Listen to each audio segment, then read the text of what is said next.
And joining me now, Dr. Larry Cook, a presidential historian and a friend of President Carter. Thank you so much for your time on this day. I'm curious if you have a favorite personal memory of Rosalynn Carter you'd like to share. Yes, thank you for having me on to talk about my friend. We just, of course, we're heartbroken, but I'm glad to be here to share her legacy and some memories. Yeah, we have several memories, over a 20-year friendship. But one of my favorite memories is when I was writing my book, Symbols of Patriotism, a couple of years ago, and she was just thrilled that I was writing the book. She's in the book, and she would call me several times on the phone and tell me different stories about her campaigning for president, well, then governor, and President Carter. And every time she would tell me one of those stories, she would say, "Larry, I'm not telling you what to do. Don't think you have to put it in the book, but I just thought you might want to know."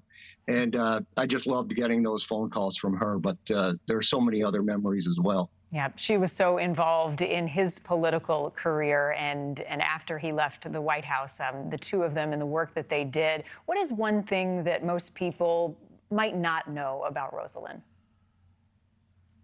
Well, she in the beginning was very shy. When they first met and were married, she had a fear about public speaking and all of that. And when he decided to get into politics and run for governor, she overcame that shyness and went out and campaigned for him as governor, and then went out to campaign for him for a president. And I often say when people went into that voting booth in 1976, Rosalynn wasn't on the ballot, of course, but she was certainly on the voters' mind when they pulled that lever and voted for Jimmy and made him the 39th president of the United States. So I think a lot of people don't realize that she really had to overcome, the fear of public speaking and all of that, for her husband and help put him into the governorship and into the White House. Yeah, significant impact behind the scenes. She also was known as a caregiver, taking care of her father with her mother, who was diagnosed with leukemia at the age of 44, also taking care of her grandfather. Talk about her role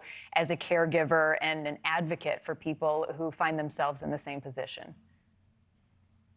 Yeah, she would often say there are only four types of people in the world, and she listed those that will need caregiving, those that are caregivers, those who will be caregivers, and those who will need care. And she actually went into all of those roles throughout her lifetime. Her caregiving started when she was 12 years old, with her father being ill, and of course over the last several years, the last few years anyway, she's helped to be a caregiver to her own husband, and then eventually she needed the care. And so, caregiving, mental health, butterflies, if she saw a cause that needed to be addressed, she took it on. Yeah, and in terms of mental health, she was considered a pioneer. Why did that mean so much to her through her life?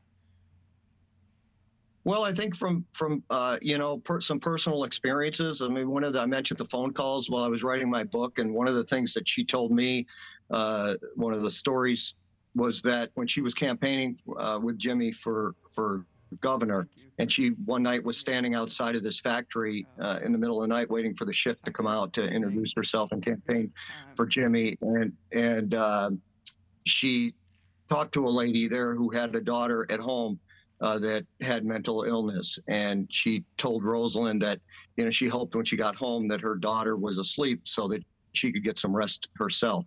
And she told me that was when she decided she wanted to be a advocate for mental health. And she wanted to remove that stigma of mental health. I mean, for her, she was big on making the public aware that if you had, a mental illness like depression, it should be treated the same way as if you had a physical illness such as a heart attack or something like that. It should be covered by insurance.